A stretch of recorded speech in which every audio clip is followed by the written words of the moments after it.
The medbay visit was a decidedly silent and clinical affair. That was to be expected, however, given the extent of my injuries.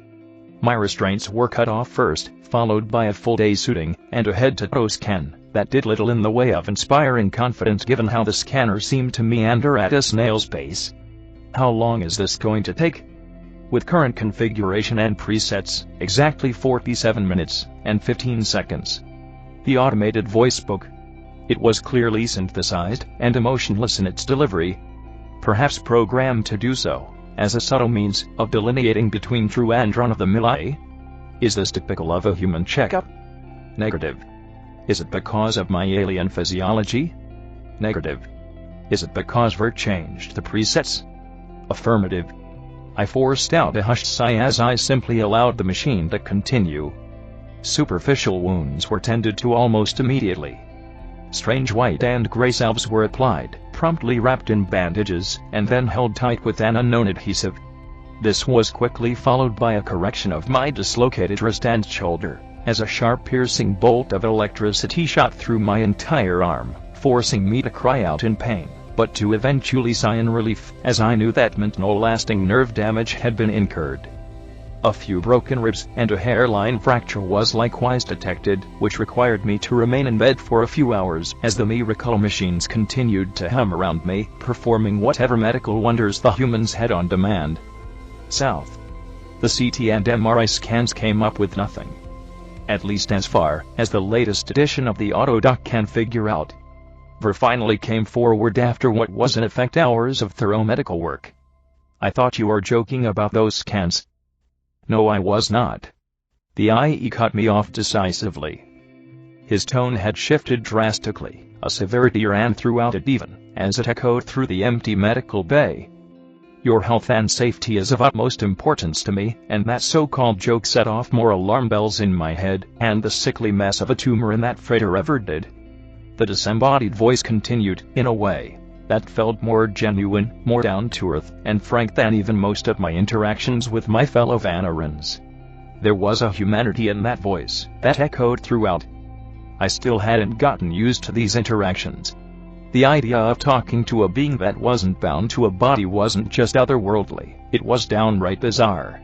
Yet, instead of that otherworldliness being reflected in its voice, in its speech, it instead offered the exact opposite. Warmth, care, yet conflict and frustration all emanated from those few words. A complex yet flawed individual was behind that voice, not just a machine. Ver. I'm sorry for worrying you. I managed out in a half-guilty, half-hushed breath as the IE once again responded, this time after yet another painful pause. It's all right. I understand that organics sometimes utilize humor as a coping mechanism for trauma and mental anguish. I apologize for being so terse with you, it's just, my thoughts and feelings have been difficult to deal with lately. Many of them are permutations of my predictive analytical software, and I have trouble controlling them. The longer I run on this ship's computers, the more these predictive analytics permeate into my sense of self. It inevitably results in overthinking, so to speak. And in that brief 10-second exchange in the hangar alone, my mind had invariably run into a total of 971 different outcomes out of 1298 where you were no longer yourself, or ceased to be verpaused, the speaker systems cutting out for a brief second, as he returned with what could only be described as a static, shaky voice. Leaving me alone, and without an organic partner. I managed out quietly. It's all right, really. I just need to get used to this whole setup. I'm still myself, don't worry. It's just a bit difficult trying to juggle all of this. The IE began to flicker the lights in the medbay on and off in rapid succession, opening and closing doors, increasing and decreasing the noises within the HVAC systems, all in a clear attempt to illustrate his point. Again, I'm sorry for being so terse before. That was uncalled for. I sat in silence for a few hours after that exchange, long into the healing process, and quite a while after the machines had done whatever it was they were doing. The small bit of physical therapy that followed more or less reinforced the fact that I was well and completely healed up, with little in the way of lasting physical damage aside from a few notable scars on my neck where the false Vanaran's claws had dug in.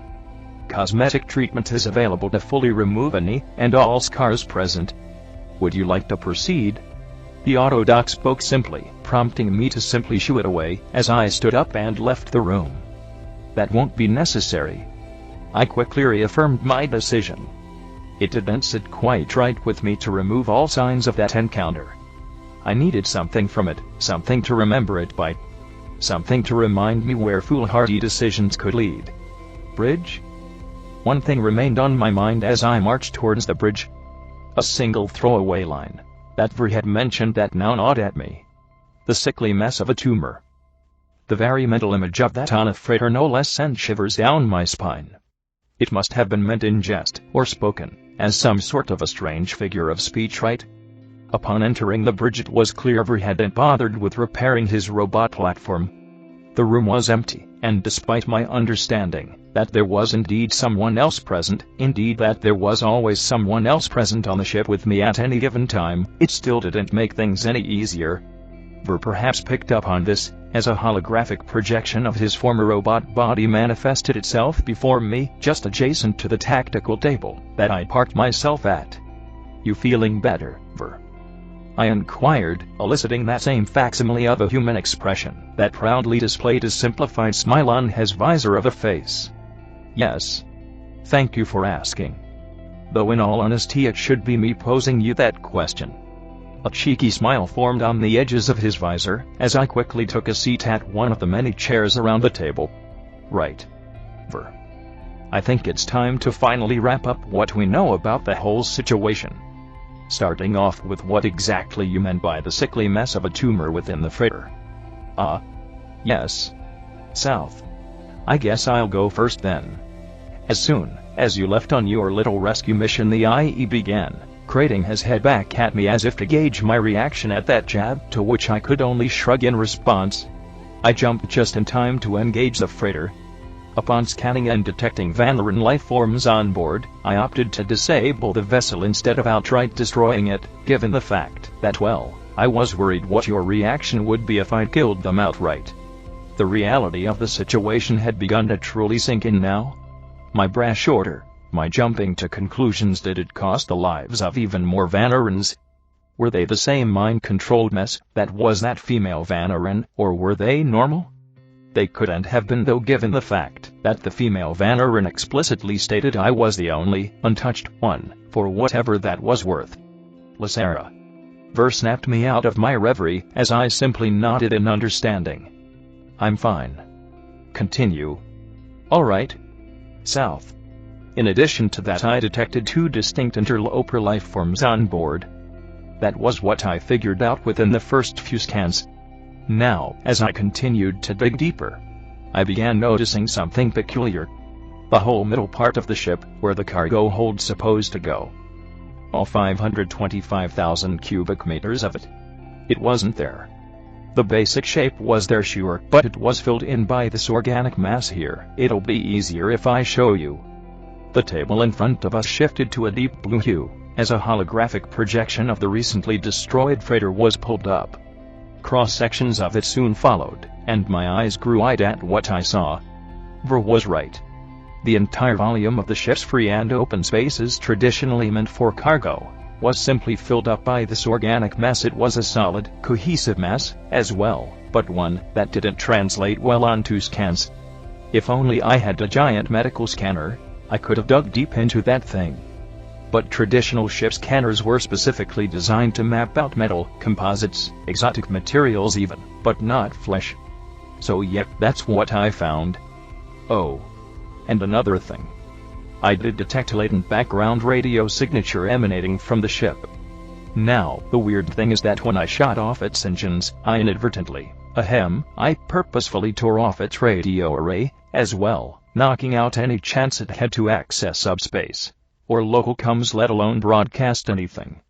Now, that should have been the end of it, but there was this latent background radio signature that still remained. I tried translating it, tried parsing it, tried running it through every decoder I knew of, but nothing worked. It was just garbage, gibberish, plain old nonsense. It was clear from Ver's tone that there was some level of enthusiasm in his voice. if not out of plain old morbid curiosity, then something that reminded me of an explorer's or a scientist's streak even. I could definitely get behind that, even if the subject was unsettling to say the very least. Yet one thing stood out to me above all else. A finding that redefined the whole narrative. As I leaned in close towards the hollow projector. Were you able to narrow down the source of the signal at least? Yeah. The point of origin is smack dab in the middle of that organic mass. I closed my eyes as I nodded silently, taking a moment to sigh, before continuing. I don't think I need to tell you what I'm hypothesizing here, Ver. The IE's visor shifted to that of a questioning expression. If you're referring to the hypothesis that the ship and the organic mass were somehow, and in some way connected to your Vanaran friend? Yes, I did make the connection. Milliseconds after the ship's destruction, and right as the last few pulses of the signal dissipated, the Vanaran lost consciousness.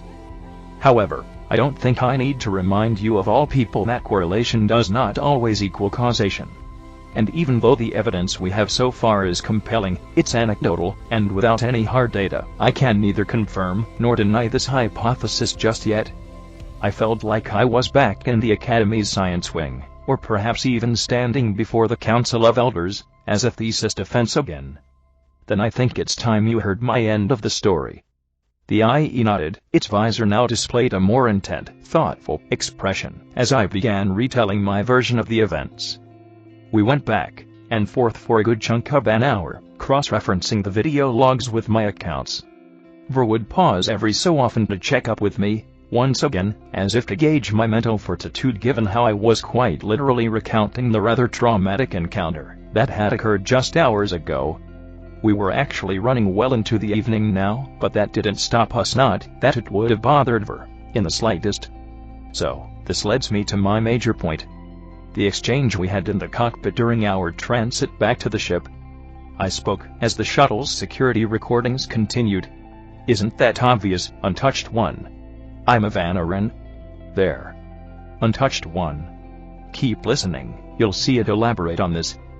We've always assumed there were some brothers and sisters that evaded the true awakening.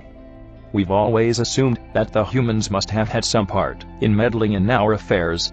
There was always this myth, this legend, this idea that the humans could have possibly modified us to such an extent that we no longer had the view arc to hear the songs of the voice. It was always just a myth, until you, of course. Right, so we need to unpack this. Let's start off with the obvious. This thing's singling me out, delineating me from what I can only assume is their version of Vanaran, in whatever twisted reality we now reside in now. I don't want to throw conspiracy theories around here, Ver. But this false Vanaran is maintaining the fact that I'm in some way resistant to whatever forces are controlling it. Now, let's just gloss over that for now. Because that entire conspiracy relies on the very notion that there is indeed something out there controlling it. So let's continue. Oh, how the humans must have mangled you, brother. Yes, I am referring to your work. A sensory organ, long hidden, long dormant in our kind. Long forgotten. Waiting, sleeping, until the day we heard the voice. All of this can, and will be explained, after we take your mothership, and bring you before the old owns. There. That. I practically shouted out. It's referring to a sensory organ that exists that is able to detect whatever this voice is. It's my standing hypothesis that the voice is whatever background radio signature you detected from the freighter. And, given the fact that it referred to a literal organ, it's something that we can objectively find out from a thorough dissection of the false Vanaran's corpse. Ver finished my thoughts, our thought processes practically sinking in a satisfying display of scientific deduction.